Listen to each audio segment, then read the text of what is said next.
कुतिबा अलल्लज़ीना मिन क़ब्लिकुम, ऐ ईमान वालो तुम पे रोज़े फ़र्ज़ करार दिए गए जैसे कि पहली कौमों पर फ़र्ज़ करार दिए गए। रोज़े हर कौम पे फ़र्ज़ हुए जो भी रब करीम को मानने वाली है, जो भी कुतुब समाविया और दीन समावी को मानने वाली है, उन सब पे रोज़े फ़र्ज़ करार दिए गए। क्यों फ़र्ज़ करार क्यों दिए गए? लअल्लकुम तत्तकून, ताकि तुम मुत्तकी बन जाओ। रोज़े का एक मकसद इंसान का तकवा है, इंसान की परहेजगारी है। रोज़ा रखने वाला जो है वो मुत्तकी हो जाता है। और पहले हमने पढ़ा था हुदल लिल मुत्तकीन, ये कुरान हिदायत देता है मुत्तकीन को। तो मुत्तकी होने के लिए क्या है? तुम रोज़े रखो तो कुरान तुम्हारे लिए हदायत बन जाएगा। कुरान तुम्हें बाजू से पकड़ के राह हिदायत पे सिर्फ चलाएगा ही नहीं बल्कि रब की बारगाह तक ले जाएगा। व इज़ा सअलका इबादी अन्नी फ़इन्नी क़रीब, महबूब जब तुझसे मेरे बंदे पूछें कि कहाँ है रब, तो कहो मैं करीब हूं। अब सवाल किससे है? मुस्तफा करीम से कि महबूब रब का हुक्म, रब का रास्ता पूछना है, रब का पता पूछना है, तो कौन बताएगा? मुस्तफा करीम बताएंगे। अब मुस्तफा करीम से लोग कहता है देखो जी रब तो शारक से ज्यादा नजदीक, रब तो कहता है मैं करीब हूं। अजीब दावत दाने, जब मुझे को पुकारता है मैं जवाब देता हूं, तो क्यों वसीले ढूंढते हो? रब करीम ने पहले तो बताया कि महबूब तेरी बारगाह में आके पूछेंगे। पता किसको मिलेगा? जो महबूब की बारगाह में आएगा।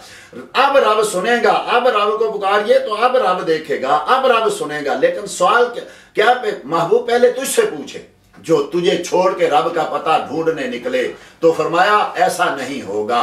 वो रब करीम को मुस्तफा करीम के बगैर खुदा उनके वास्ते कुछ अता करे, हाशा, गलत ये हवस बेबसर की है।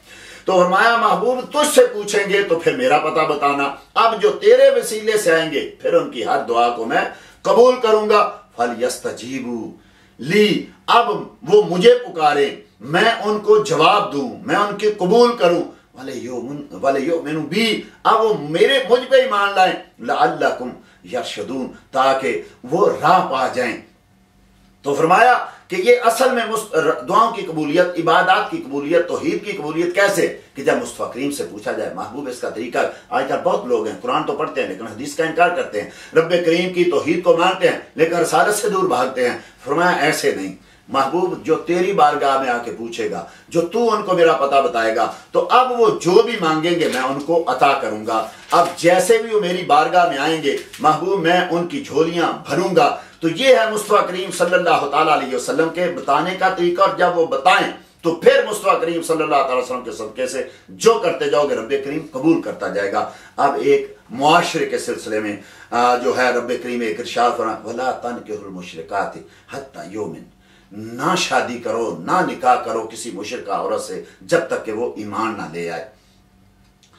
और वला अमतुन मुमिनतुन खैरुम मिन मुशरिकातिन, और एक लौंडी, एक नौकरानी, एक खादिमा अगर ईमान वाली है तो वो बेहतर है मुशरिका से। वलो आजबतकुम, अगर तुम्हें उसका हुस्न पसंद आ जाए, अगर तुम्हें उसकी दौलत पसंद आ जाए, अगर तुम्हें उसका खानदान पसंद आ जाए, लेकिन चूंकि वो मोमिना नहीं है, उसका अकीदा दुरुस्त नहीं है, अल्लाह रसूल के बारे में वो दुरुस्त नहीं, फरमाया उसके साथ कतअन शादी ना करना। वला तुनकिहुल मुशरिकीना हत्ता युमिनू, और ना किसी मुशरिक के साथ शादी करना, निकाह करना जब तक कि वो मोमिन ना हो जाए। आजकल अजीब दौर आ गया है कि जब वो आजकल बिलखुसूस वो लोग जो यूरोप में रहते हैं वो इन चीज़ों को कहते हैं क्या है, इंसान है, अखलाक अच्छा है तो उसको अपना शरीके सफर बनाना चाहिए, या एक दौलतमंद है तो उसको शरीके सफर बनाना चाहिए।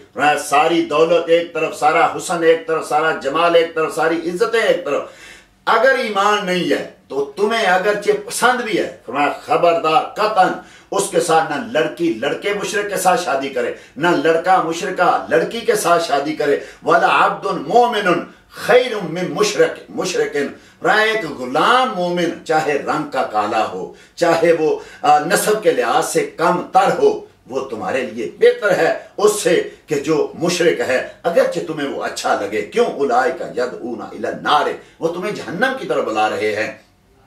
वल्लाहु यदऊ इलल जन्ना वल मगफिरा बिइज़्निही, और अल्लाह जल्ला मजदुल करीम तुम्हें जन्नत की तरफ और मगफिरत की तरफ बुला रहा है। तो रब्बे करीम ने हमें एक तरीका बता दिया कि अगर रिश्ता कायम करना है, और अगर किसी के साथ मुआमला करना है तो देखो चाहे गुलाम हो, अल्लाह अकबर, मुस्तफ़ा करीम सल्लल्लाहु अलैहि वसल्लम का गुलाम रंग का काला, अर्ज़ की हुजूर मैं शादी करना चाहता हूँ, फलां खानदान के सरबराह के पास जाओ, वो लीडर है पूरे कौम का, और जाके कहो मुझे मुस्तफ़ा करीम ने भेजा है और अपनी बेटी की मुझसे शादी कर दो। अल्लाह अकबर। वो काला गुलाम, बज़ाहिर काला, बज़ाहिर गरीब जो है, वो गया और वो कबीले के सरबराह जिसकी बेटी एक बड़ी खूबसूरत है, जाके कहा मुझे मुस्तफ़ा करीम ने भेजा है और कहा है कि अपनी बेटी की शादी मुझसे कर दो। अब वो दोनों मियाँ बीवी परेशान कि इतनी खूबसूरत बेटी और हम इतने अमीर और ये काला कलोटा, उसको बिठा दिया, सोचने लगे क्या करें। अब उधर मुस्तफ़ा करीम का हुक्म है, इधर हमारी इज्जत है, हमारा वकार है, हम क्या करें। अभी वो थोड़ा हिचकिचा रहे थे कि अंदर से बेटी ने आवाज दी कि ऐ मेरे बाप, खबरदार, ये मुस्तफ़ा करीम सल्लल्लाहु अलैहि वसल्लम से की तरफ से भेजा हुआ है, अगरचे काला है, अगरचे ये गरीब है, अगरचे ये मस्कीन है, मुझे सारी दुनिया की दौलत मिल जाए लेकिन इस साइल को वापस ना लौटाना, क्योंकि ये मुस्तफ़ा करीम का भेजा हुआ गुलाम है। तो ये है ईमान कि रब्बे करीम ने इरशाद फरमाया अगरचे वो बहुत बड़ा हो लेकिन अगर ईमानदार नहीं है तो खबरदार उसके साथ कोई रिश्ता, उसके साथ कोई नाता कायम ना करना। मोमिन का रिश्ता क्या है, मोमिन का नाता क्या है, मोमिन है ईमान वाले के साथ, उसके सारे रिश्ते, उसकी सारी बातें जो हैं वो ईमान वाले के साथ हैं। इसी तरीके से आगे अल्लाह जल्ला मजदूर किसी सूरह मुबारका में उसी पारा में इरशाद फरमाया क़ाला लहुम नबिय्युहुम इन्न आयत मुल्किही अन यातीकुम ताबूतु फीहि सकीनतुम मिन रब्बिकुम व बक़ियतुम मिम्मा तरक आलु मूसा व आलु हारून। हुआ ये कि बनी इसराइल में तालूत को वक़्त का हाकिम बनाया गया। लोगों ने कहा हम क्यों इसको माने, ये तो गरीब आदमी है।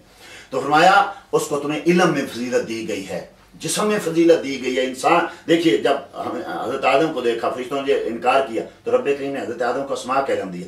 इल्म सारी कुफ़ों पे भारी है, इल्म सारी इज्जतों पे भारी है।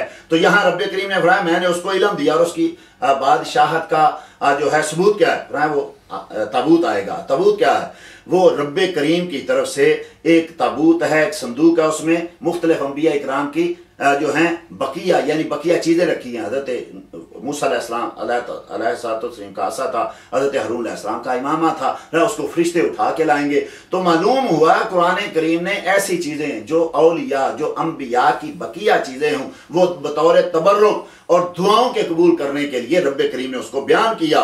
फरमाया ये आएंगे और क्या है, जब वो यानी जंग होती तो बनी इसराइल वाले उस ताबूत को आगे रखते जिसमें हज़रत आदम अलैहिस्सलाम की बकिया चीज़ें थी, हज़रत नूह अलैहिस्सलाम की बकिया चीज़ें थी, हज़रत सीना मूसा अलैहिस्सलाम का आसावार का था, हज़रत नूह अलैहिस्सलातो व तस्लीम का इमामा शरीफ था, वो आगे रखते। रब्बे करीम उनको जो है वो अता फरमाता, फतह अता फरमाता। तो मालूम हुआ कि अंबिया औलिया की जो बकिया चीज़ें हैं उनको रख के या उनके साथ वसीला करना या उनके तवस्सुल से दुआएं करना, ये कुरान करीम से साबित है। रब्बे करीम ने उस खुद अता फरमाया और बनी इसराइल के जिनमें अंबिया भी थे, उसके बाद जिनमें औलिया भी थे, वो उनको सामने रख के दुआएं मांगते थे। तो मालूम हुआ कि किसी वली नबी की किसी चीज़ के साथ जो उनसे मस कर गई हो, उनके जिस्म से मस कर गई, उसको बतौर तबर्रुक जो है और उसको सामने रख के दुआएं मांगना, ये रब्बे करीम की सुन्नत है, रब्बे करीम का हुक्म है। ये कोई शिरक या बिदअत नहीं है। आजकल कुछ लोग जो हैं वो कहते हैं बगैर वसीले के।